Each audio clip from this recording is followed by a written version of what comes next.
Menteri Keuangan menyatakan pemerintah mengurangi penarikan utang yang bersumber dari penerbitan surat berharga negara hingga Rp263,5 triliun. Sang Bendahara Negara menyatakan APBN mulai pulih dengan penerimaan negara mengalami penguatan luar biasa sehingga tahun ini Indonesia mengurangi penerbitan utang. Kementerian Keuangan mencatat, hingga akhir November 2021 penerimaan negara telah tercapai Rp1.699,4 triliun atau sudah terpenuhi 97,5% dari target. Sri Mulyani menyatakan untuk pembayaran utang hingga akhir tahun akan dimaksimalkan dengan hasil kerjasama dengan Bank Indonesia. Tak hanya itu, pemerintah akan menggunakan kas negara yang masih tersisa hingga mengoptimalkan sisa lebih pembiayaan anggaran.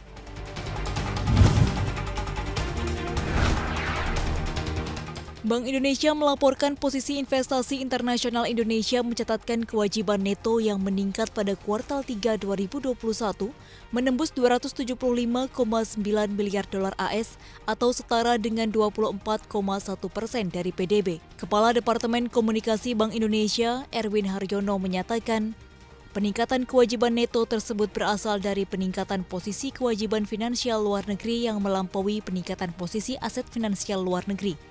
Erwin menjelaskan, peningkatan lebih lanjut bersumber dari aliran masuk investasi langsung, investasi portofolio dan investasi lainnya seiring persepsi positif investor terhadap prospek perbaikan perekonomian domestik yang terjaga.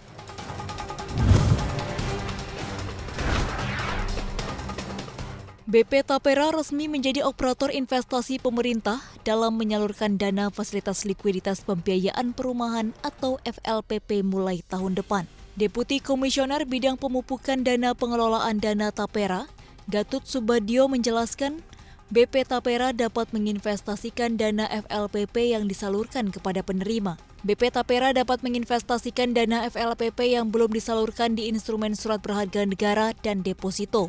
Pada tahap awal, BP Tapera memilih deposito. Gatut menjelaskan total dana FLPP yang sudah dialihkan dari Badan Layanan Umum Pusat Pengelolaan Dana Pembiayaan Perumahan kepada BP Tapera mencapai Rp60,6 triliun. Dari total tersebut, dana yang sudah digulirkan ke penerima sebesar Rp59 triliun dan di kas BP Tapera Rp1,5 triliun. Selanjutnya, BP Tapera mendapatkan mandat untuk menyalurkan Rp22 triliun untuk program FLPP tahun depan yang setara dengan 200.000 unit rumah.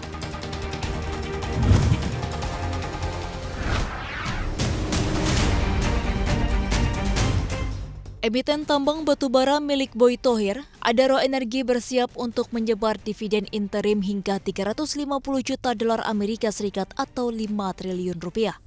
Berdasarkan keterbukaan informasi perusahaan, dividen Adaro tahun buku 2021 ini akan jatuh tempo cum dividen pada 29 Desember 2021. Adapun dividen Adaro juga buah dari kinerja Adaro yang cukup kuat pada tahun 2021. Sebagai informasi, Adaro mencatatkan laba bersih 420,9 juta dolar Amerika Serikat per September 2021 atau setara 6,01 triliun rupiah. Laba bersih Adaro tersebut naik 284% secara tahunan. Manajemen Adaro menyatakan, sehubungan dengan masih berlangsungnya aksi korporasi pembelian kembali saham Adaro Energi, maka nilai dividen per saham akan diumumkan pada saat record date.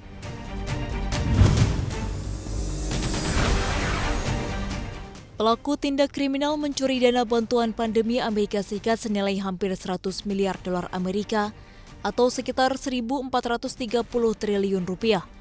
Badan Intelijen Amerika Serikat mengungkapkan, dana yang dicuri oleh pelaku dari program subsidi gaji UMKM, program pinjaman, dan program lain yang dibentuk untuk memberikan dana bantuan bagi para pengangguran. Hingga saat ini, lebih dari 2,3 miliar dolar Amerika dana curian telah ditemukan.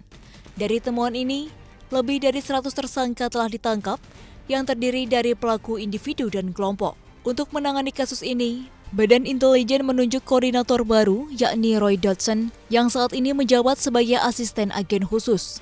Menurut Dodson, program-program bantuan pandemi mudah diakses secara online, sehingga muncul peluang bagi para penjahat masuk ke dalam sistem dan mencuri dana tersebut. Dodson menyebut Badan Intelijen Amerika Serikat telah mengidentifikasi lebih dari 900 kasus penipuan program bantuan pandemi.